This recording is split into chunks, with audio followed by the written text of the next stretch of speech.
Hello everyone, my name is Mrkh and I am a Rokitansky girl. Why am I doing this video? I'm actually doing this video to help people with the same syndrome, Rokitansky Mrkh syndrome, or in case you know someone with a syndrome, to help you understand what it implies, not just from a medical perspective but also from a psychological perspective. And that's why I thought I would just share my experience and open up the conversation on this syndrome. And I hope that YouTube as a platform, I can reach other women in the same condition as me, can share our experiences. And also I believe gynecological issues aren't discussed openly enough.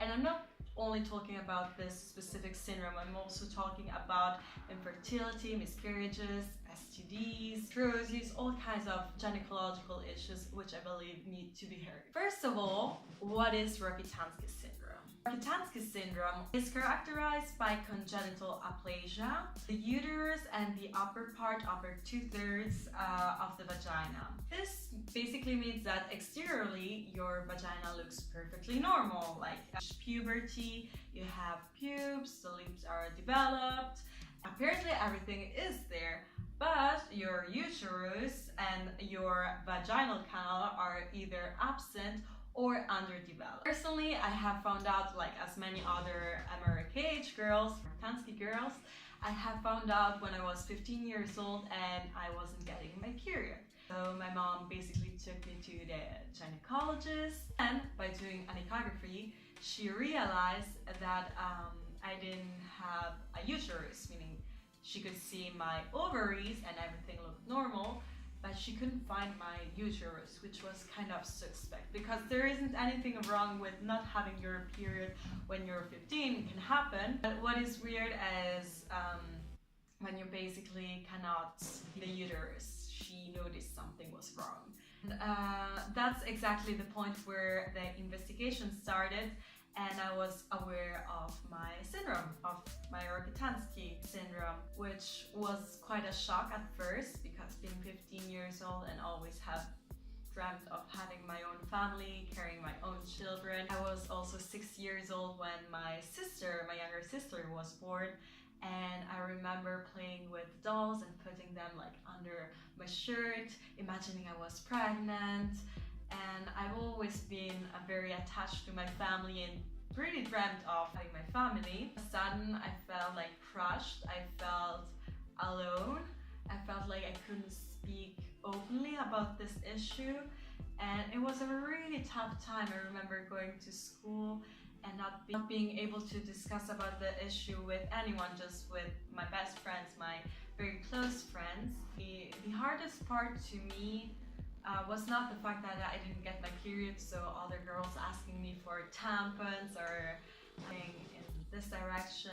It was actually being afraid of my future, what it would have looked like if I was going to ever find a partner who's willing to accept me for who I am, who is willing to adopt one day. And when you're 15 years old, those are very hard thoughts. That's how I became depressed, and I was followed by a psychologist. I also went to a specific clinic in Belgium, in Ghent.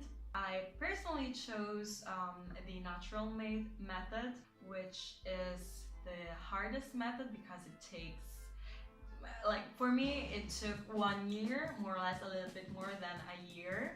But eventually I was able to have sexual intercourse. Also at that time I had a boyfriend and he was very patient with me. I had the chance that he was very supportive, and I think that's what motivated me, because I know about other girls who also started the fertilization process in order to get a vaginal canal long enough to have sexual intercourse. But with the fact that maybe they were not motivated, that they were too young, and it is uncomfortable, it also hurts at first. So of course it is not an easy choice, but that's what I would recommend. Like with me it worked, and I believe you need to find the motivation, of course, because it's every single day having to dilate your vaginal canal for 20-30 minutes. it can become very tiring, not just physically but also psychologically. Yes, I just wanted to share my experience and say that now 8 years have passed. I'm actually 23 years old, and still suffer from the syndrome, meaning that pregnancy is still a sensitive topic to me. That doesn't mean that people cannot talk about pregnancy or whatsoever when they're around me. That's not what I'm saying. It's just that it still is a sensitive topic, and I'm very confident that one day I will have my family, and having a family does not necessarily mean carrying your own child, but it can mean also adoption, which is a wonderful, wonderful thing, and I'm really looking forward to that, to have my own family, and we'll see what the future holds. But anyways, I just wanted to open up the discussion about Mrkh and wanted to know your experience, your feelings, your fears, what are your thoughts on pregnancy, and open up the discussion because I believe it's super, super important. So thank you so much for looking at this video and taking your time. I really appreciate that. Bye!